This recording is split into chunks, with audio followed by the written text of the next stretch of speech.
കണി കണി വിഷുക്കണി. Hello guys, എന്തൊക്കെയുണ്ട് വിശേഷം? അപ്പം എല്ലാവർക്കും ഹാപ്പി വിഷു. എല്ലാവരും രാവിലെ എഴുന്നേറ്റ് കണിയൊക്കെ കണ്ടു എന്ന് വിശ്വസിക്കുന്നു. ഞങ്ങളുടെ വീട്ടിൽ കണി ഒരുക്കിയതാണ് കേട്ടോ ഇത്. അപ്പം ഇന്ന് വിഷു ആയിട്ട് എൻ്റെ വീട്ടിലെ പരിപാടികൾ എന്തൊക്കെയാണെന്ന് നോക്കാം കേട്ടോ. അപ്പോൾ രാവിലെ തന്നെ ഉച്ചക്കത്തേക്ക് സദ്യക്കുള്ളതെല്ലാം ആക്കി തുടങ്ങിയായിരുന്നു കേട്ടോ. പകുതി കറികൾ തന്നെ 10-10:30 ആയപ്പോഴത്തേനും സെറ്റ് ആയിട്ടുണ്ടായിരുന്നു. ഇതേ പായസം റെഡിയായി. പിന്നെ രാവിലെ തന്നെ വിഷു കൈനീട്ടം കിട്ടിയിട്ടുണ്ടായിരുന്നു. അത് കഴിഞ്ഞിട്ട് ഞാൻ അവിടെ നിന്ന് രണ്ടൊന്ന് മൽബറി എടുത്തു തന്നു. ഇന്ന് ബ്രേക്ക്ഫാസ്റ്റിന് അമ്മ അട ഉണ്ടാക്കി വെച്ചിട്ടുണ്ടായിരുന്നു കേട്ടോ. ശർക്കരയും തേങ്ങയൊക്കെ ഇട്ടത്. പിന്നെ അത് പോരാണ്ട് ചക്ക പുഴുങ്ങി വെച്ചിട്ടുണ്ടായിരുന്നു. നല്ല പോർക്ക് കറി.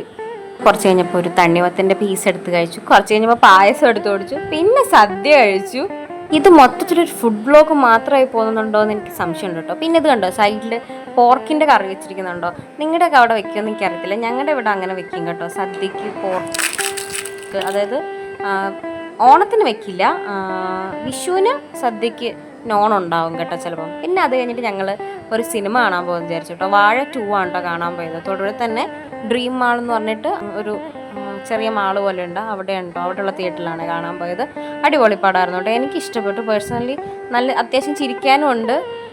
പിന്നെ സിബ്ലിങ്സ് ഒക്കെ ഉള്ളവർക്ക് എനിക്ക് തോന്നുന്നു കുറച്ചുകൂടെ നന്നായിട്ട് റിലേറ്റ് ചെയ്യാൻ പറ്റും. കാരണം ലാസ്റ്റ് ആകുമ്പോഴത്തേനും കുറച്ച് വിഷമമൊക്കെ വരും.